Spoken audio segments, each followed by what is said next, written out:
What's up, team? Quick message for today is the long-term thinking of your business. Long-term thinking and long-term foreseeing. What's going to hit you next and how can you support the next wave, right? So you know your own company, you know your own business, you know exactly what you're targeting and what you want to achieve. That's something that's very important. If you're not doing that, then there's a problem. But that's a whole other conversation in and of itself. Let's say you're targeting a certain area, and let's say something seasonal, something like me. I'm going to be the example, okay? I know marinas will open up April 1st of the season, every single one of them. And I know I do cars, boats, and RVs. Now, all I've been doing currently is cars because all the boats are put away for the wintertime.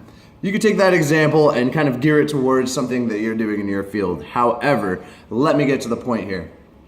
Marinas are gonna hit April 1st. I got one van, okay? One van right now is busy with all cars, and it's not even the spring yet. The cars themselves, they're right here right now, okay? Boats are all the way down here.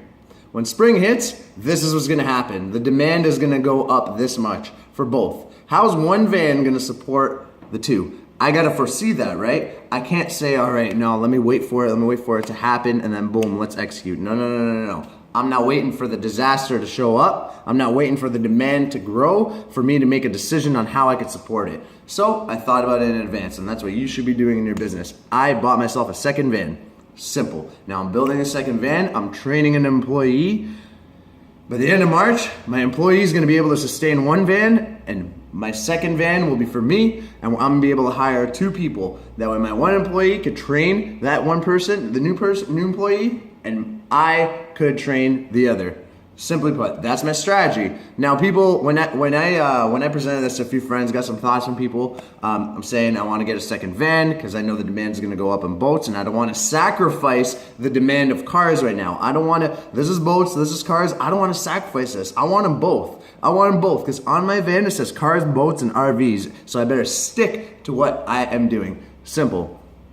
So when friends were saying, they were telling me, sure, you want to make that investment? It's a little bit of a big investment. Like, don't you want to wait till you confirm, you got a job? Listen to that fear talking, by the way. That's the fear talking, right? Don't you want to confirm that, like, the marinas will call you? Don't you want to make sure, like, you get some money flow? Don't you want to, like, make sure people know you first, blah, blah, blah. All that nonsense, all that fear, right? That I need confirmation that there's something that's going to, what's my confirmation, people? Me going out every single day and developing relationships and friendships with those people to build my demand so that way when the summertime shows up, boom, I'm there for it. That's the way I think, okay? I don't let fear make that decision. Why am I and why are you gonna make that investment of trying to find the right equipment for the job when the fire is already there and you're trying to sustain both? You're going back and forth of researching, this is the tool that I need, but I need to support the customer. You don't need that disaster. It's very simple. You foresee the future.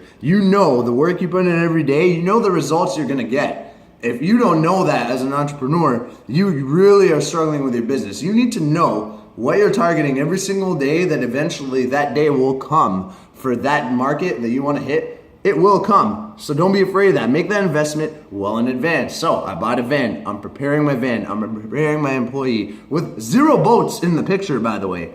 I'm preparing them all. Prepare that so when the wave hits, it's all execution. It's all about, hello customer, yes, I could do this for you. Yes, this is how much it costs. Yes, we could support this. Boom, boom, boom. All of a sudden I'm supporting both sides. I'm supporting both of them. Okay, I didn't sacrifice it because I trained my employees, I prepared myself, and that's it. And here's what's the worst thing that could happen. You invest in something, you don't use it in a week, you don't use it in a month, you don't use it in 5 months. Listen, I came from the philosophy of you keep everything. Assets are so valuable, keep everything. You're not gonna use it in 5 years, one day you're gonna use it.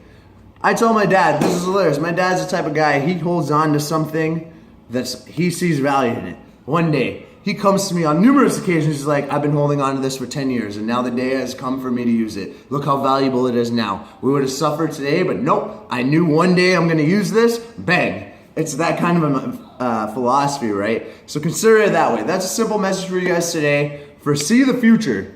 Foresee the future because you know what you're tackling. You know what you're targeting. You know what's gonna come. If it doesn't come, then you in phase 1 did not do something right. You did not sell. If you're selling, you're selling and preparing and marketing and doing whatever you need to do to ensure that you're going to get something in the future, you need to also prepare yourself for that. Prepare yourself for that.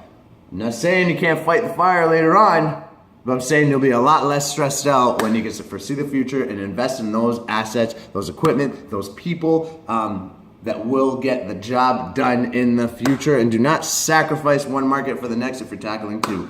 So guys, that's my message for you guys today. We'll catch you guys later. See ya. Bye-bye.